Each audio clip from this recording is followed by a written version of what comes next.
Hello everyone, आप सभी लोगों का स्वागत है आपके अपने यूट्यूब चैनल स्टडी ग्लॉस पर। मैं हूं डॉक्टर मोनिका और आज हम 1 फरवरी से रिलेटेड जितने भी इम्पोर्टेंट क्वेश्चन बन सकते हैं उन पर डिस्कशन करने वाले हैं। और क्वेश्चन से रिलेटेड जितने भी इम्पोर्टेंट फैक्ट होते हैं साथ में वो भी मैं आपको बताऊंगी। ये हमारा टेलीग्राम है, यहाँ पर आपको क्विज अवेलेबल हो जाएगी और इस लेक्चर की पीडीएफ भी आपको यहाँ मिल जाएगी। ये आपके लिए आज का मोटिवेशनल कोट है। क्या हुआ अगर वक्त कुछ बुरा है, चलते रहो, हवा और वक्त बदलने में देर नहीं लगती। तो इसी मोटिवेशनल कोट के साथ में हम स्टार्ट करते हैं आज का सेशन। फर्स्ट क्वेश्चन है, which Indian American has been nominated for appointment to the rank of brigadier general in the US air force. किस भारतीय अमेरिकी को अमेरिकी वायुसेना में ब्रिगेडियर जनरल ग्रेड पर नियुक्ति के लिए नामित किया गया है? तो ये नामित किया गया है राजा जे चारी को। डी इसका करेक्ट आंसर है। डिटेल से हम बात करें तो भारतीय मूल के अमेरिकी अंतरिक्ष यात्री राजा जे चारी को अमेरिकी एयरफोर्स में सेना ब्रिगेडियर जनरल के ग्रेड पर नियुक्त के लिए जो है ये नामित किया गया है। इसकी घोषणा अमेरिकी राष्ट्रपति जो बाइडेन के द्वारा की गई है और अमेरिकी रक्षा विभाग के अनुसार सीनेट के द्वारा इसकी पुष्टि की जानी है, जो सभी वरिष्ठ नागरिक और सैन्य नियुक्तियों को मंजूरी देती है। ब्रिगेडियर जनरल संयुक्त राज्य अमेरिका में एयरफोर्स का 1 स्टार जनरल ऑफिसर रैंक है और ये पोस्ट कर्नल के ऊपर और मेजर जनरल के नीचे आती है।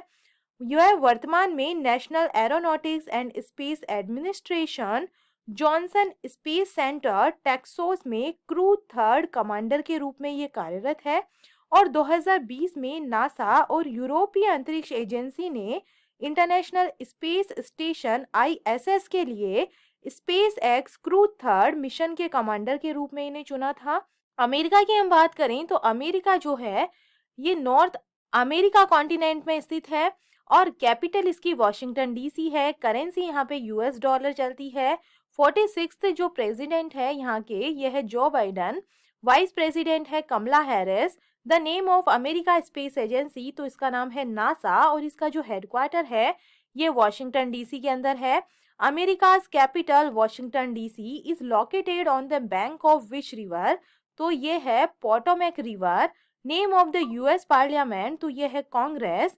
The longest river in the USA, तो ये है Missouri river. Second number question है, what is the name of India's first intranasal कोविड-19 वैक्सीन? भारत की पहली इंट्रानेजल कोविड-19 वैक्सीन का नाम क्या है? तो इसका करेक्ट आंसर होगा, इसका जो नाम है इनकोवैक है। ए इसका करेक्ट आंसर है। केंद्रीय स्वास्थ्य मंत्री मनसुख मंडाविया और विज्ञान और प्रौद्योगिकी मंत्री जितेंद्र सिंह ने भारत की पहली नेजल कोविड-19 वैक्सीन इनकोवैक को लॉन्च किया है। यह देश की पहली नेजल कोविड-19 वैक्सीन है और इसका निर्माण भारत बायोटेक ने किया है। इस नेजल वैक्सीन की जो कीमत है ये प्राइवेट हॉस्पिटल में 800 प्लस टैक्स, जबकि केंद्र व राज्य सरकारों के लिए इसकी जो कीमत है ये 325 रुपए रखी गई है। ये कोविड-19 के लिए दुनिया का पहला इंट्रानेजल वैक्सीन है जिसको 2 प्राइमरी डोज के साथ में अनुमोदन प्राप्त हुआ है। यह एक विषम बूस्टर खुराक नेजल वैक्सीन है। टॉप 5 फर्स्ट इन इंडिया की हम बात करें, which has become the first state in India to set up bio village, तो ये बना है Tripura. Which state and union territory has launched India's first virtual school, तो ये जो है ये दिल्ली के अंदर लॉन्च हुआ है।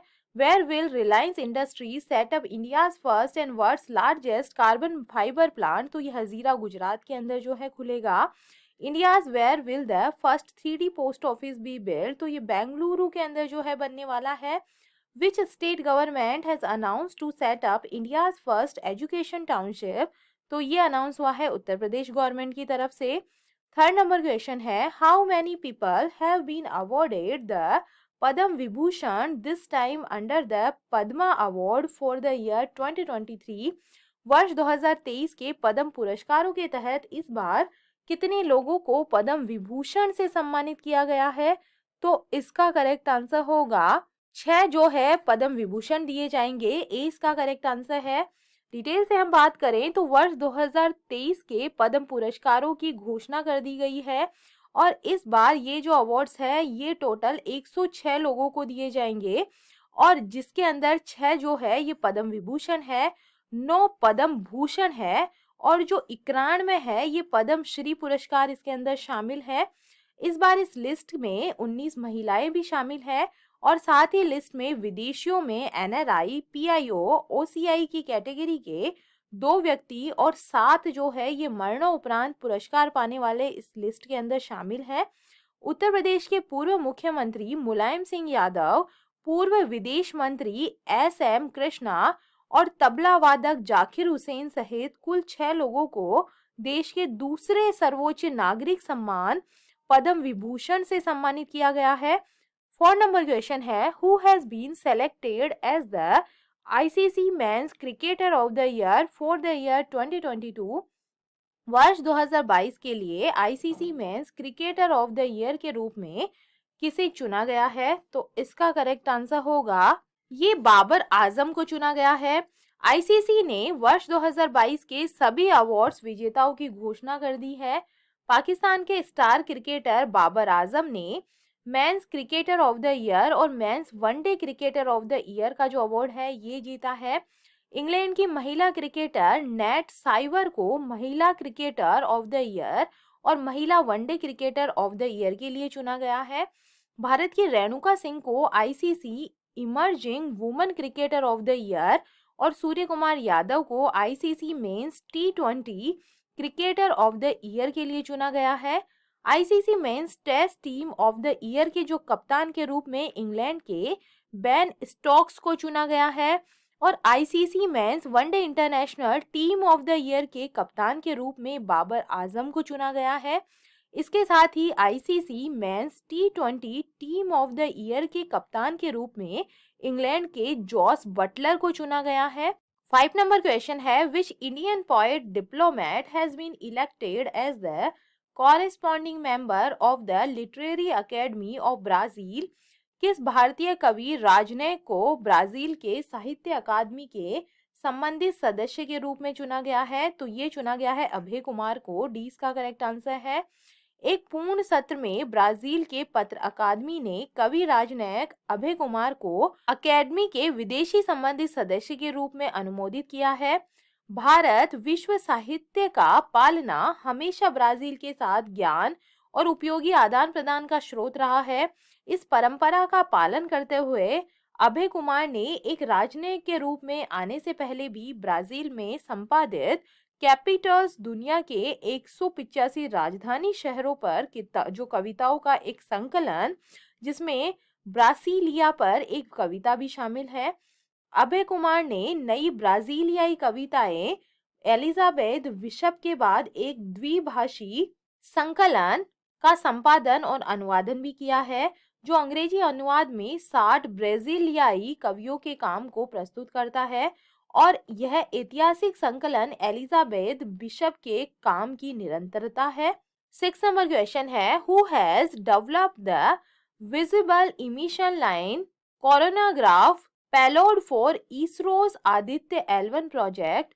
इसरो के आदित्य L1 प्रोजेक्ट के लिए visible emission line coronagraph payload का निर्माण किसने किया है? तो इसका करेक्ट आंसर होगा ये इंडियन इंस्टीट्यूट ऑफ एस्ट्रोफिजिक्स के द्वारा किया गया है। सी इसका करेक्ट आंसर है। इंस्टीट्यूट ऑफ एस्ट्रोफिजिक्स ने इसरो को विजिबल एमिशन लाइन कोरोनाग्राफ सौंप दिया है। वीईएलसी इसरो के आदित्य L1 प्रोजेक्ट के तहत सूर्य के अध्ययन के लिए भेजा जाएगा और ये जो इंस्ट्रूमेंट है ये आदित्य L1 प्रोजेक्ट के तहत भेजा जाने वाला सबसे बड़ा इंस्ट्रूमेंट है। इसरो का यह महत्वाकांक्षी आदित्य L1 इस वर्ष जून या जुलाई में प्रस्तावित है। वीईएलसी पेलोड को विज्ञान और प्रौद्योगिकी अनुसंधान और शिक्षा केंद्र कैंपस में डिजाइन और तैयार किया गया है जो बेंगलुरु में स्थित है। इंडियन स्पेस रिसर्च ऑर्गेनाइजेशन की हम बात करें तो इसका हेडक्वार्टर बेंगलोर के अंदर है। इसकी जो स्थापना है ये 15 अगस्त 1969 के अंदर हुई थी। इसके फाउंडर है विक्रम साराभाई, स्पीकर है एस सोमनाथ, फर्स्ट जो प्रेसिडेंट थे इसके ये विक्रम साराभाई थे। What is the name of the sun study mission of ISRO? तो इसका नाम है आदित्य L1। पितामह of India's space is considered to be, तो ये भी है Vikram Sarabhai. Which rocket has 104 satellite record of their most satellite sent? तो ये PSLV C-37 से भेजी गई है। 7 नंबर क्वेश्चन है, Which country will commercialize the world's first photonic based quantum computer? कौन सा देश दुनिया के पहले फोटोनिक आधारित क्वांटम कंप्यूटर का व्यवसायीकरण करेगा? तो इसका करेक्ट आंसर होगा, ये करने वाला है कनाडा। 20 का करेक्ट आंसर है। कनाडा के प्रधानमंत्री जस्टिन ट्रूडो ने दुनिया के पहले फोटोनिक आधारित दोष सहिष्णु क्वांटम कंप्यूटर के निर्माण और व्यवसायीकरण के लिए एक नए संघीय निवेश की घोषणा की है। प्रधानमंत्री की वेबसाइट से एक समाचार विज्ञप्ति के अनुसार 40 मिलियन कनाडाई डॉलर के निवेश से टोरंटो स्थित कनाडा की quantum computing company Xanadu quantum technologies Inc को क्वांटम कंप्यूटर विकसित करने में मदद करेगी, जिसमें क्षमता होगी जटिल डेटा समस्याओं को हल करने में मदद करने के लिए विश्व की अग्रणी क्षमताएं प्रदान करते हैं और वित्त, परिवहन, पर्यावरण, मॉडलिंग और स्वास्थ्य जैसे विभिन्न क्षेत्रों में इसका उपयोग किया जा सकता है। इस महीने की शुरुआत में कनाडा ने अपनी राष्ट्रीय क्वांटम रणनीति शुरू की, जो कनाडा को क्वांटम प्रौद्योगिकियों में एक वैश्विक नेता के रूप में मजबूत करने में मदद करने के लिए अतिरिक्त 360 मिलियन कनाडाई डॉलर का निवेश करती है। 2016 में स्थापित ज़ेनेडू क्वांटम कंप्यूटर बनने के मिशन के साथ ही जो उपयोगी है और हर जगह लोगों के लिए उपलब्ध है। क्वांटम कंप्यूटिंग और एप्लीकेशन डेवलपमेंट के लिए एक open source software library PennyLane के विकास का ये नेतृत्व करते हैं। 8 नंबर क्वेश्चन है, where has the 13th century Hoysala period diamond stone been discovered? कहाँ पर 13वीं सदी के हॉयसला काल का जो हीरा स्टोन है ये खोजा गया है? तो इसका करेक्ट आंसर होगा, ये खोजा गया है कर्नाटका के अंदर। कर्नाटक मैसूर में भारतीय भाषाओं के केंद्रीय संस्थान के शास्त्रीय कन्नड़ अध्ययन केंद्र की एक टीम हॉयसला काल के अपनी तरह के पहले अद्वितीय अप्रकाशित नायक पत्थर के शिलालेख और मूर्तिकला की खोज की है। हीरो स्टोन जो हॉयसलस के वीर बलाला द्वितीय के समय का कहा जाता है। इसके अंदर 3 स्तरों में मूर्तिकला पैनल है और मध्य में शिलालेख ग्रंथों वाले 2 पैनल है। हीरो स्टोन के अनुमान लिए गए हैं और अध्ययन के बाद में यह पाया गया है कि दासरा शेट्टीहली मतलब वर्तमान दिन चक्का शेट्टीहली हॉयसला काल के दौरान एक महत्वपूर्ण प्रशासनिक केंद्र था। आमतौर पर हीरो स्टोन उन नायकों की याद में बनाए जाते हैं जो लड़े और मारे गए थे। प्रोफेसर रंगराजू का कहना है कि इस प्रकार के स्मारक शिलालेख हॉयसला काल या किसी अन्य राजवंश में नहीं मिले हैं और हीरो और महासती पत्थर कई गांवों में पाए जाते हैं। 9 नंबर क्वेश्चन है, which country has been praised by the World Bank for becoming one of the fastest growing countries from the poorest? World bank ने सबसे गरीब से सबसे तेजी से बढ़ते देशों में से एक बनने के लिए किस देश की सराहना की है? तो इसका करेक्ट आंसर होगा, ये हुई है बांग्लादेश की सराहना। इसका करेक्ट आंसर है। विश्व बैंक के प्रबंध निदेशक एक्सेल वैन ट्रॉटसनबर्ग ने दुनिया की सबसे बड़ी विकास कहानियों में से एक के रूप में बांग्लादेश की सराहना की है। देश अपनी स्थापना के समय सबसे गरीब देशों में से दुनिया के सबसे तेजी से बढ़ते देशों में से एक बन गया है।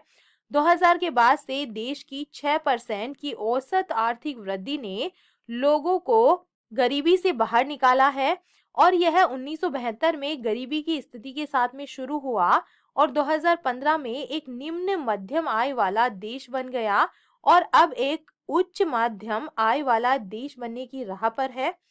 10 नंबर क्वेश्चन है, joint exercise Veer Guardian 2023 has been concluded between India and which country? भारत और किस देश के बीच में संयुक्त अभ्यास वीर गार्जियन 2023 जो है ये संपन्न हुआ है? तो इसका करेक्ट आंसर होगा, ये भारत और जापान के बीच में हुआ है। इसका करेक्ट आंसर है। भारतीय वायुसेना और Japan air self defence force के बीच में संयुक्त अभ्यास संपन्न हो गया है। दोनों देशों ने 16 दिन तक जापान के हयाकुरी एयरबेस में अपने शौर्य का प्रदर्शन किया है। वीर गार्जियन अभियान के तहत दोनों सेनाओं को आपसी समझ बढ़ाने का मौका मिला और जेएएसडीएफ ने अपने F-2 और F-15 विमानों के साथ में अभ्यास में हिस्सा लिया, जबकि आईएएफ की टुकड़ी ने सुखोई 30 MKI विमानों के साथ में भाग लिया है। वायुसेना ने बताया है कि IL-78 फ्लाइट रिफ्यूलिंग एयरक्राफ्ट और C-17 globe master strategic airlift transport aircraft ने जापान की धरती पर अभ्यास में ताकत दिखाई है। चलिए कल के जो एमसीक्यू है उन्हें हम रिवाइज कर लेते हैं। फर्स्ट नंबर क्वेश्चन है, किस राज्य के मुख्यमंत्री ने 165 पशु चिकित्सा एम्बुलेंस की शुरुआत की है? तो ये आंध्र प्रदेश गवर्नमेंट के द्वारा की गई है। सेकेंड नंबर क्वेश्चन है, किसे टाटा ट्रस्ट के नए सीईओ के रूप में नियुक्त किया गया है? तो ये बने हैं सिद्धार्थ शर्मा, ए इसका करेक्ट आंसर है। थर्ड नंबर क्वेश्चन है, किस खिलाड़ी को ICC mains T20 cricketer of the year 2022 से नामित किया गया है? तो इसका करेक्ट आंसर होगा, ये किया गया है सूर्य कुमार यादव को। फोर नंबर क्वेश्चन है, 6 दिवसीय भारत पर्व कहाँ पर शुरू हुआ है? तो ये हुआ है न्यू दिल्ली के अंदर। फाइव नंबर क्वेश्चन है, मध्य रेलवे के नए प्रबंध निदेशक के रूप में किसने जो अपना कार्यभार है ये संभाला है? तो ये बने हैं नरेश लालवानी बने हैं, इसका करेक्ट आंसर होगा। सिक्स नंबर क्वेश्चन है, वनडे इंटरनेशनल में नंबर 1 गेंदबाज कौन बन गए हैं? तो इसका करेक्ट आंसर होगा, ये बन गए हैं मोहम्मद सिराज बन गए हैं। सेवन नंबर क्वेश्चन है, किस शहर में उत्तर भारत की सबसे बड़ी फ्लोटिंग सौर ऊर्जा परियोजना का उद्घाटन किया गया है? तो ये किया गया है चंडीगढ़ के अंदर। एट नंबर क्वेश्चन है, अंतर्राष्ट्रीय क्रिकेट परिषद के अनुसार वनडे रैंकिंग में भारत की क्या रैंक है? तो इसके अंदर फर्स्ट रैंक भारत की है। नाइन नंबर क्वेश्चन है, किस देश ने अपने 4 नियोजित तेल ड्रिलिंग रिंग में से पहला शुरू किया है और पहले उत्पादन जो कुएं की ड्रिलिंग शुरू की है? तो इसका करेक्ट आंसर होगा, ये युगांडा ने शुरू किया है। 10 नंबर क्वेश्चन है, किस बैंक ने रूसी संयुक्त उद्यम में एसबीआई को संपूर्ण 40% शेयरधारिता स्थानांतरित की है? तो ये की गई है कैनरा बैंक के द्वारा। 20 का करेक्ट आंसर है। और ये था कल का स्टडी ग्लॉस क्वेश्चन। रिपोर्ट के अनुसार 2022 में भारत का सबसे प्रदूषित शहर कौन सा रहा है? तो इसका करेक्ट आंसर होगा, ये रहा है दिल्ली। 20 का करेक्ट आंसर है। और यह आप लोग के लिए आज का स्टडी ग्लॉस क्वेश्चन। भारत का सबसे तेज भुगतान करने वाला ऐप कौन सा लॉन्च किया गया है? तो इसका आंसर आप मुझे कमेंट सेक्शन में दीजिएगा। ये हमारा टेलीग्राम है, यहाँ पर आपको क्विज अवेलेबल हो जाएगी और इस लेक्चर की जो पीडीएफ है वो भी आपको यहाँ मिल जाएगी। आई होप आपको सेशंस पसंद आ रहे होंगे। अगर पसंद आ रहे हैं तो इन्हें लाइक कीजिए, अपने दोस्तों के साथ में शेयर कीजिएगा। तो चलिए मिलते हैं हम एक नए सेशन के साथ में।